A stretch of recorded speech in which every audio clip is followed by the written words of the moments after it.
Either way, you either heard live twice or you didn't.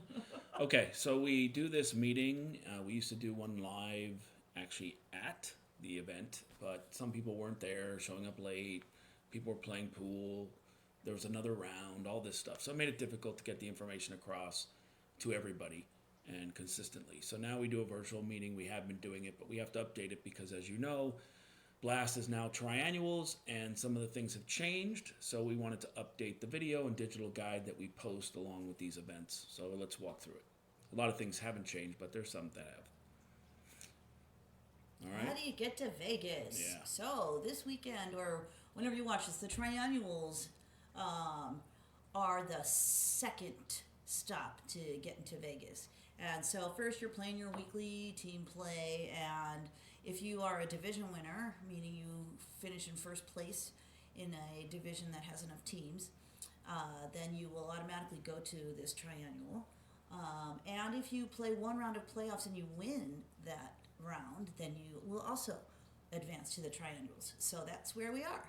And so that's what we're talking about as far as our tournament, and the winners of that will go on to stop number 3. Yeah, and just to add, in the weekly play, it has rough approximate timelines, May to August, September to December. That fluctuates a little bit because it's somewhat based on certain things going on in the year, the national events that occur, and so on. So it may be like we start in April, not May, or maybe we start in August and not September for fall, things like that. So it's just a general guideline. It's not a guarantee.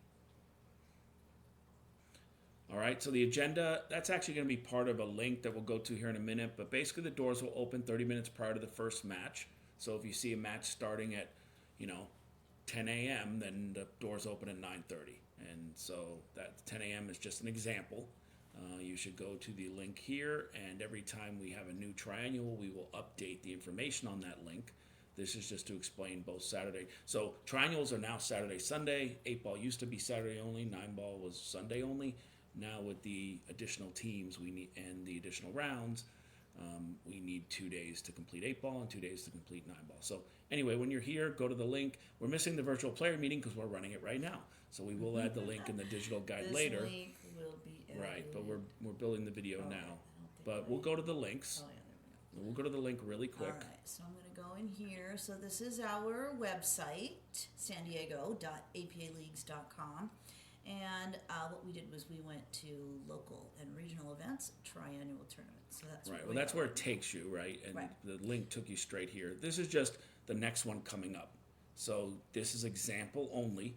It'll work perfect for the next triannual, but 2 triannuals from now, you'll see this and go, wait, it's past September. These are examples only. So we're just referencing the information. So what this page has is our the eligibility requirements, of course, because there's always somebody that misses something, like they don't get their 4 matches in for their session or whatever. But that is here in red, so you don't forget or do forget.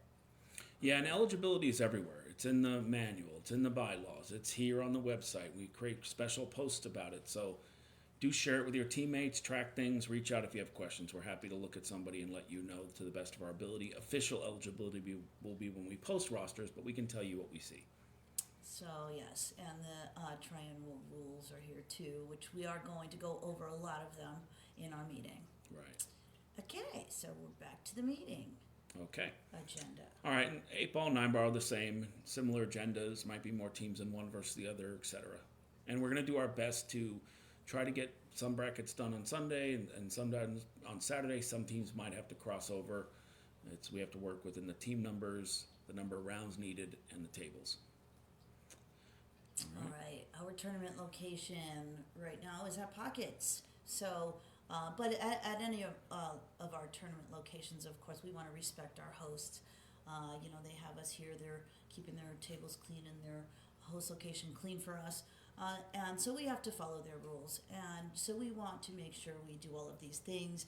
We want to use only designated entry and exit points. Right, so for Pockets, the back doors once the tournament starts are not to be used. You don't open for someone, you don't go out them.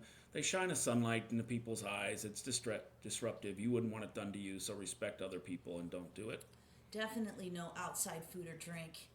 They may have vendors there, of course. Then you can bring that food in.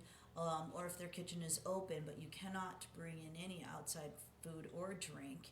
And if you are caught drinking in the parking lot, you will be removed from Or the tournament. drinking internally, something that was not purchased at Pockets, you could be removed in 86 from there, which will disqualify you from the event. Right, right. So just be smart. It's very Yes. simple to respect these rules. Right, no smoking within 25 feet of the entrance of any building. I think that's a California law. So just stay away from the doors, and make sure you use designated parking areas. There is the Tesla there at Pockets, and of course our friendly VCA hospital. We want to make sure that our animals can get their emergency care. And they will tell you. Yes. So Yes. be smart. There's plenty of parking in the back, even if it doesn't seem like it. Tons of parking. So, Okay. all right. Okay. Team and player eligibility. You need to be active. Paid membership. Skill levels. We don't discuss skill levels. We'll first pull your session ending skill level, but we'll still evaluate it and look at that. So it may not be aligning exactly as you end. Some things that people don't realize is when you play your very last match of the session, especially if it's a playoff match, you don't see your skill level until the next session comes around. So you believe you ended as a 4, for example, but you actually finish as a 5, and you don't see that till the start of the following session. So there are various factors that can occur. And when the data is pulled, it also pulls it in a certain way where singles boards or other events like Southwest Challenge could come into play. But we're not going to go into specific details. Everybody gets processed the same and reviewed the same, so it's not up for debate. If you want to request somebody else be reviewed, you can fill out an evaluation request form at the event, but we will not discuss skill levels with players during the event because they went through the same process. And it's a thorough process. So, session matches played. Everybody knows you need 4 for your team in that session. You can't get 2 on one team and 2 on another. It's got to be 4 for that team, or you won't be eligible. You also need 6 lifetime matches in that format. So if you're playing in the 9-ball triannuals, you need 6 lifetime 9-ball matches before the end of the session that triannuals is for. So if it's for the summer triannuals, you need it by the end of the summer session. Fall does not count. And that 6 lifetime, those are obviously for new players, brand new players, because it's lifetime matches. And because these are going to apply to the 10 that you need when you head into the world qualifiers, which is the league year-ending qualifier that sends you to Vegas. Right, and since it's a general triannual video we're putting together, this could be for summer, fall, or spring. And if you're running into spring, you're running into that 10 lifetime match requirement that you should pay attention. So if you have new players, just closely pay attention to the requirements. And if you're not sure, reach out to us. We're happy to clarify it. And then the team session ending roster is the only roster that can play in this tournament. We actually post the roster. The rosters will show ineligible players, and it's due to these reasons that they're ineligible. And then the printed score sheets will remove the ineligible again, I'm players. going to just switch over to our, maybe I won't. I don't want to go to the wrong thing.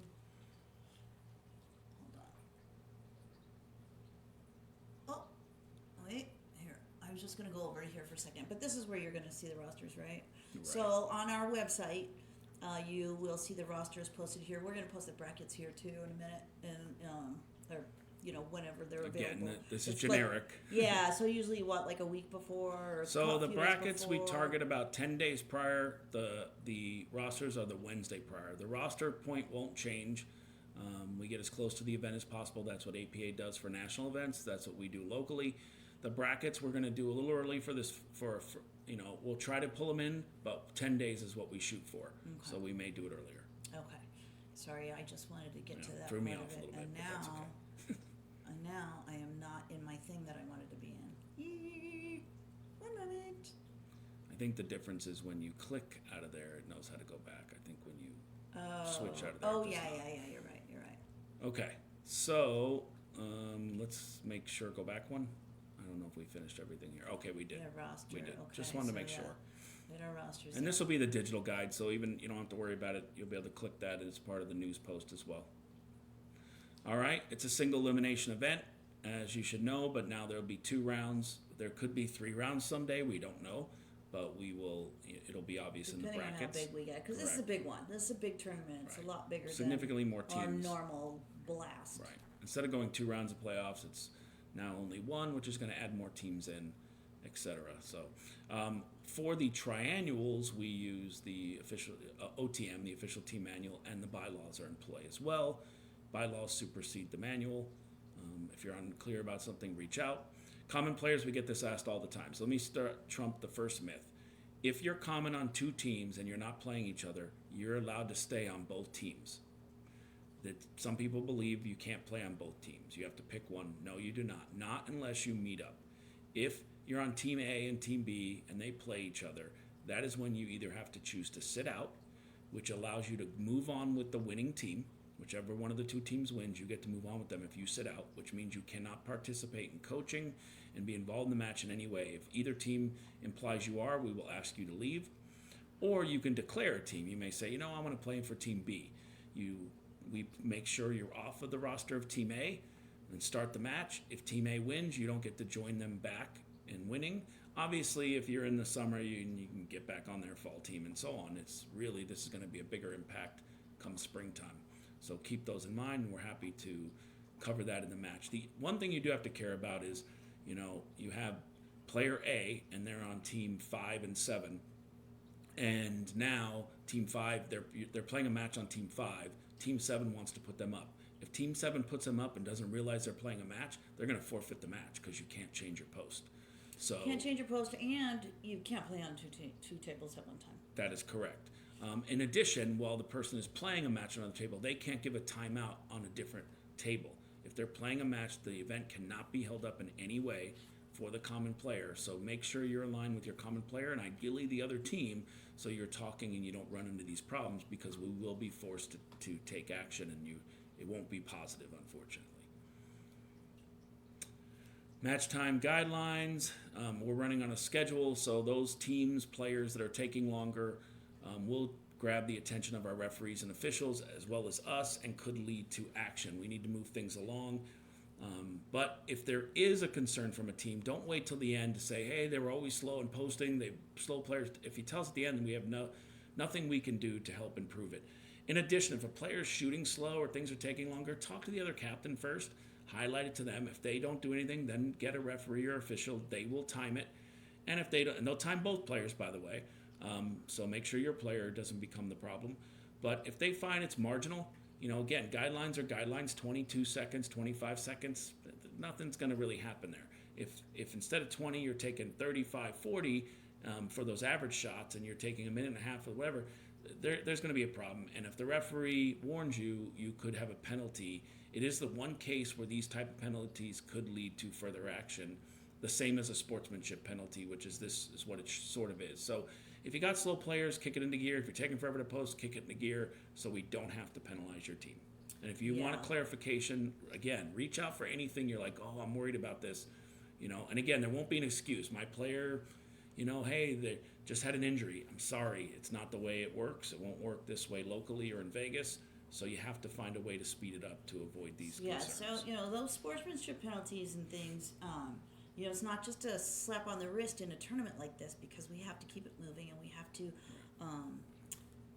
have good conduct and stuff. And so those penalties are things like ball in hand fouls that could lead up to ejection from the tournament. So. Right. But, and then for example, the other side of it, I've been asked, the timeout, 1 minute. If 10 seconds to 1 minute, you don't yell, 10 seconds. You just stay quiet. When the 1 minute runs out, you can say time out, time up, whatever, something to that nature. Yes. Okay. And that's what I'm on here now is there's a link in the Triannual meeting guide for match time guidelines. So you can take a look at those and stay on track. And it's also on page 8 of the official team manual. Okay. And stay on track. Yeah. Okay. All right. Sudden death based on 8 ball or 9 ball. You can see here, 4th match for 8 ball, 3 hours and 30 minutes has to be started. That's the rack broken. 2 hours and 45 minutes for 9 ball for that 4th match. 5th match is 15 minutes later in both cases. Your referees will be marking your score sheets as you start, marking your sudden death risks, and also marking your sudden death matches. Yeah, it should be flip-flop. But either way, But again, the rack must be struck, not lagged, not posted, must be struck. And your grace period is this amount of time. Yes, if you go over by a minute or two, we're still going to call the sudden death on you. So just keep things moving. And if you're having concerns, again, reach out to your official first, not the control desk, because we're going to defer to official anyway, and they'll get involved and do whatever steps necessary before they get us involved. Right, and you know when we will talk about scorekeeping, and it's just like a playoff where you may be done after not completing one of your matches because you got enough points to win for the team. But you know if you're spending time trying to figure out how many games you need or how many points you need, that is still going to count towards this sudden death time. So you want to just keep it moving, and if you feel like and if you're at that point where you're going to reach the sudden death, then just get the match started, and you can figure that out while the match is playing. That is a key point. I see it all the time. People stop and want to figure out what that number is or how it goes, and the point is the rack is going to have to be struck and played. So get the players going while you work it out. Grab an official; they can help confirm. If there's questions, we can get involved and make sure everybody's clear on what needs to be achieved in 8 or 9 ball, but don't hold up the match for that reason. All right, timeouts and coaching. It's only one per player regardless of skill level. And the rule here that sometimes people forget is if a player asks for a timeout, the team can refuse it. Reject it. And it does not count as a timeout. However, if anyone on the team says, do you need help? That's a timeout, so you might as well take it.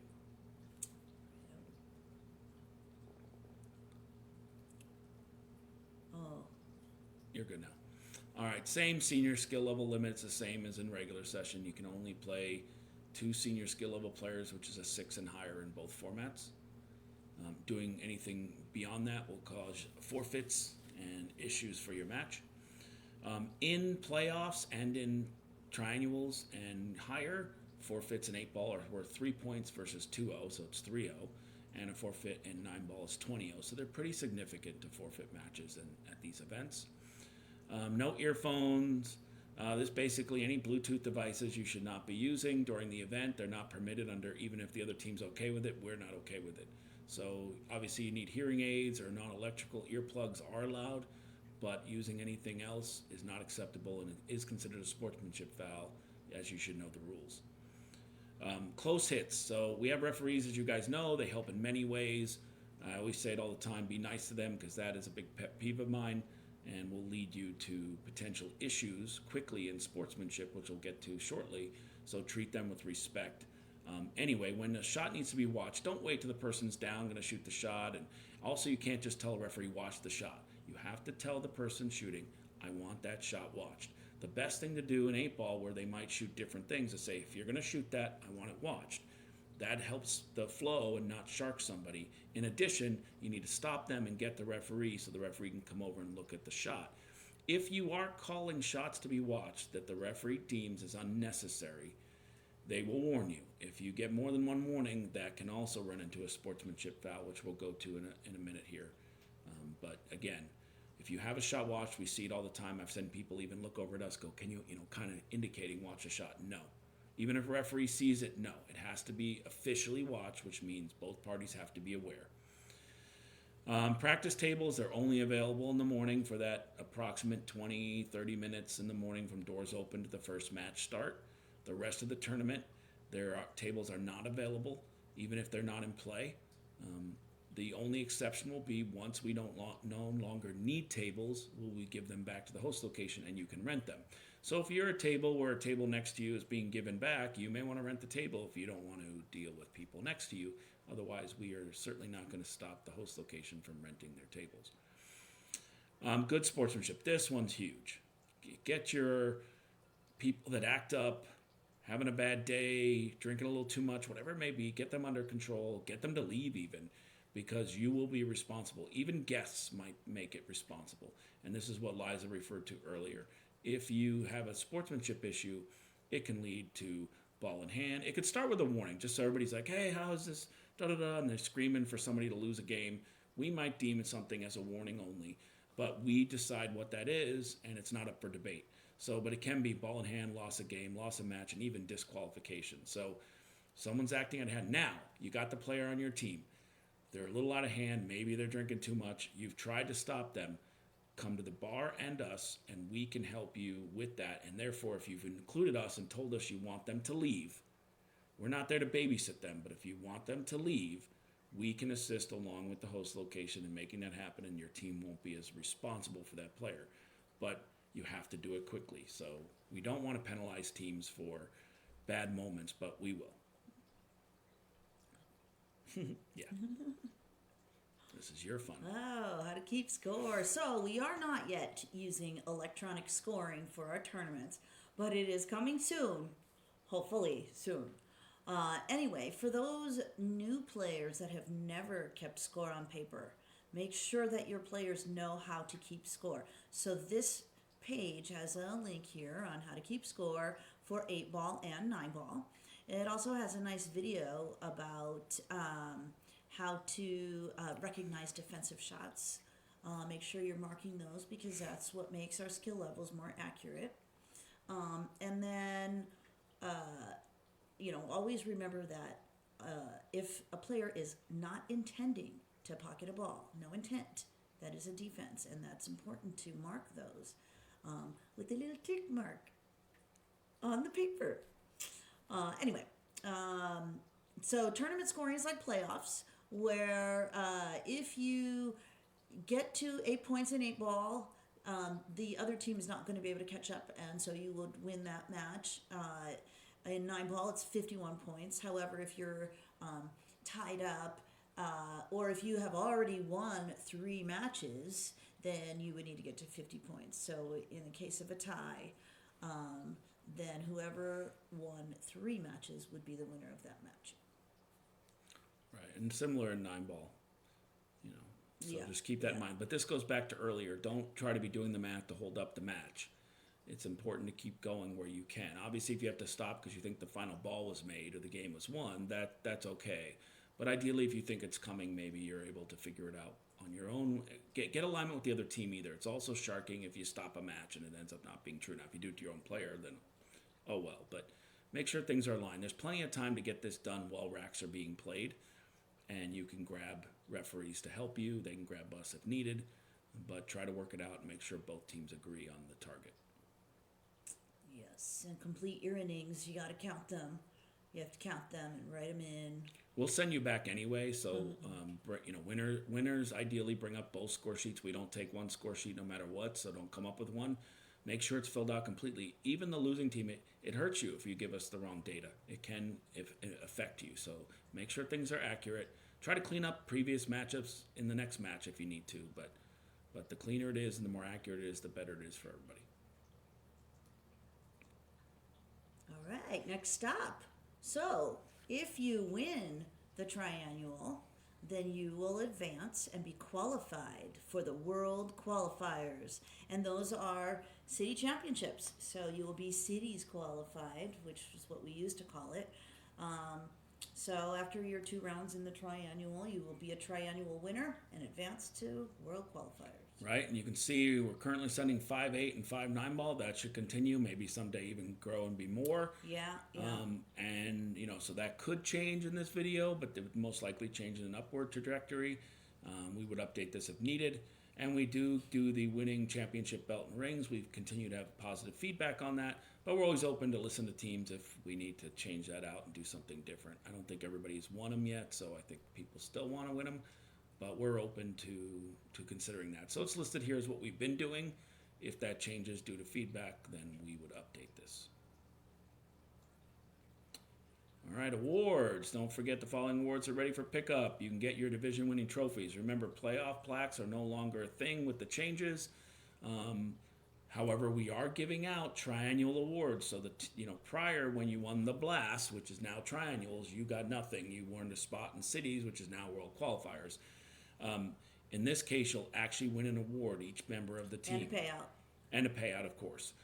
But anyway, so picking up the thing, those who won their divisions in the appropriate team, all those that won their divisions have trophies available. And we can do host locations by request, but you must request it. And then there's lead time. So based on when you request it, we may or may not have it ready for the Triannuals. pick up all the patches, MVP awards, perfect session, and lifetime match milestone awards. If something's an older award, we try to bring things. We can't bring everything. So if you really want to be sure something previously, reach out to us. We'll let you know if we still have it, and we'll make sure to do our best to bring it with us. Yes. If you have seen the news post about, what did I call it? It's unclaimed awards. So I do maintain a list of unclaimed awards that we have in our garage.